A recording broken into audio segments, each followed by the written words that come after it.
Greetings, everyone. You're back with Bruce and Gina, Lindholm Group at Realty Group. Today we are picking up where we left off with video 4. This one is video 5. If you remember, video 4 was about making an offer. You found the home and then you wanted to make an offer. Now what? Um, in Minnesota anyway, the optimum line is time is of the essence. So the selling side is supposed to let us know as soon as possible on what they think of your offer. It can take a half hour or less. It can take a couple of days. You're really at the mercy of the seller on when they want to respond. Can they wait and look at other offers? That's entirely up to them. The agent himself is, again, under the time is of the essence.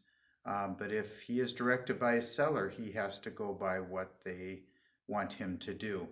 And if they want to wait through the weekend to look at offers, we may not like it, but that's up to the seller themselves. The thing that I always have an issue with that on is that if you were the first one in the door and you made an offer, you made a good offer, why is somebody trying to punish you for being that first offer coming in and make you wait and try to beat you out with another offer? We take the stance on the selling side that we will deal with each offer as they come in. If things don't work out, then we'll move to the next one. But that's for another story. That's on the selling side. So anyway, so you've made your offer, you're waiting. There could be some countering. Could be price, it could be time you close, it could be more earnest money. There is so many things on the purchase agreement that can be countered on. It could even be on the inspection that they don't want 10 days, they want it as 7. Which leads me to the next part of this is let's jump that because there's so many scenarios that would need to be on an individual basis. Gina and I would be glad to go over that with you individually. So let's jump to your offer was accepted, now what? Most of the time it's going to be contingent on an inspection, and you will have again, this is Minnesota, you will have a given amount of time. There was a change a few years ago, so if you had requested, let's just say 10 days, that's a very common one. That means that from final acceptance date, you have 10 days to complete the entire inspection and negotiating process if there's things that you want to have repaired or fixed or looked at. So if you go to day 11 and it's not done, according to the inspection section of the contract, you just accepted that home as it is or what was negotiated. That is huge. It's very key. You need to know that because you could end up buying a house that didn't get for example, the furnace inspected, didn't have the roof inspected. So you got to be very cognizant of that time frame. Again, it's everything in the inspection process has to be completed in the negotiated time. Can you extend that? Sure, but you have to get both parties to extend it on an amendment. And it's an amendment because you've already agreed on the purchase agreement. So from that point on, everything would be an amendment to the contract.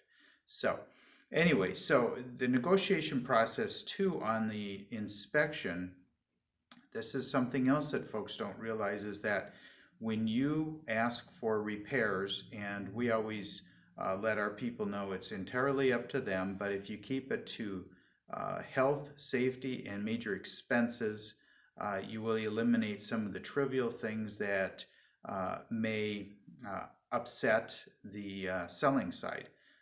Again, this is both sides have to work together. You can't be rowing in opposite directions on this. You have to negotiate, work together to complete this part.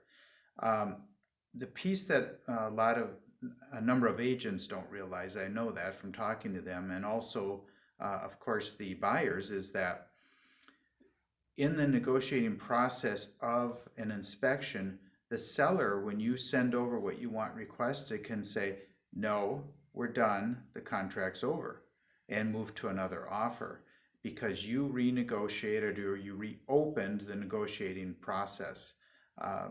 It doesn't happen that often. I know of an incident that it did.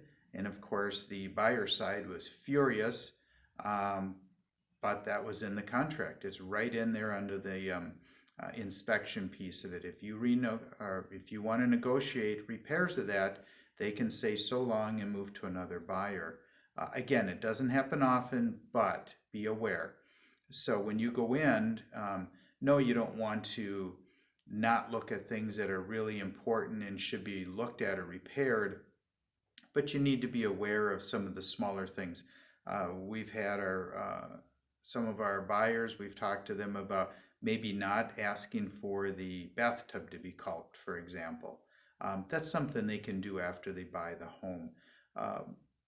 What you see in the home is they should have priced accordingly. So the visual thing shouldn't be any surprise. The surprises will be from your inspector when he gets into maybe there's a higher moisture content under the stairs in a split level home. That's a common area. Maybe the gutters are so full they're growing trees out of them, those kinds of things. So there's a lot involved with that inspection piece and the negotiating of terms from that point. Just be aware of that and make sure you have a professional helping you here, because it could mean the difference in losing your home. Kind of a trump card, if you will, is a home warranty. A good one can cover some of the issues that you may be feeling uncomfortable with. And you can ask for the sellers to pay for one for yourself. They can also be renewed. Gina and I have renewed, 4 years now on our home, and it's paid every year for us because our home wasn't new when we purchased it. So I guess I'm getting a little long today. We're going to cut it off there. We will pick up again on our next one. So we just finished number 5. Number 6, we'll be talking about probably a little more on the end of that inspection and negotiating, but mostly what happens after that point. So we will see you again. We'll talk to you soon. Bruce and Gina with the Lindholm Group at Realty Group. Thank you.